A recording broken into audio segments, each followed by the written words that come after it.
A warning to all internet users. We know that YouTube clips and viral emails can attract tens of millions of hits online. They can be entertaining, heartwarming and funny, and they can often lead to overnight fame. But as Damien Hansen reports, downloading does have its dangers. I was set up. They could have let that go. They didn't. They wanted a pedophile, didn't get one, but destroyed my life. The pain and suffering, I wouldn't want anyone to go through it. The video was an internet sensation, viewed by millions of people worldwide. The grainy clip, originating from the Ukraine, shows a father swinging his young child around a living room. The video ended up on more than 40 websites and made headlines in the United States. So we have to warn you about the video you're about to see. It is very disturbing. This is from the internet. It's a man doing what appears to be some sort of aerobic workout while swinging a baby. And it almost cost 61-year-old grandfather Chris Illingworth his freedom. It was a common interest story. I just saw it as a common interest story and put it up. Chris had no hand in making the clip, but he simply posted it on the video sharing website Liveleaks.com, which he helps administer. I just took it straight from YouTube and uploaded it to our site. I didn't deem it to be, and as you know now, it wasn't child abuse at all. It was part one of a 10-part series of the Russian training family. Chris was unaware the video had been deemed by police to be a child abuse image.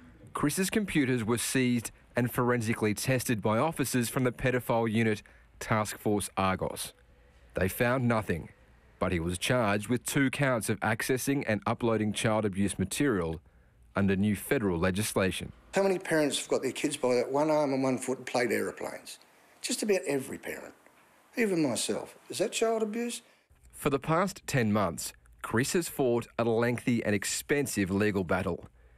It's cost him more than $15,000 and much more in mental agony. When he gets caught in the media as Task Force Argos, everyone deems that to be the pedophile squad.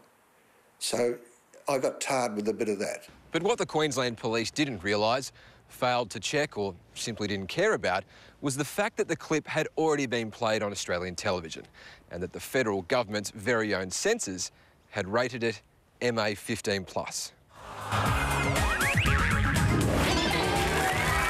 If you look at funniest home videos, you'll find far worse than what I put up. Some of that stuff shouldn't even be on air. Cheaper than going to Luna Park, and the floors come up beautifully too. Every weekend, video clips like these are broadcast on Australian television. Watch now as this child is struck in the face. It's not me who's gonna get hurt. The clip is cut and the next one rolled just before the child starts to cry. And this one clearly depicts a child about to hurt itself. I think everybody should be a bit concerned.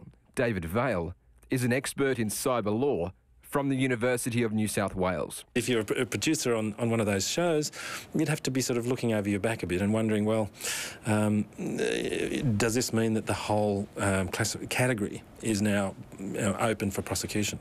Under the legislation, material that's deemed legal in other countries may not be given the same consideration in Australia. MA 15+ material is actually prohibited on the internet in Australia if it's not behind an age verification service.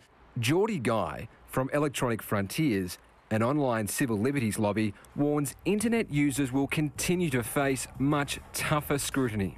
If that type of thing happens on Australia's Funniest Home Video or that sort of show, then nobody worries. But because our internet laws are so broad and so aggressive, then we see these sorts of problems and we can expect them to continue.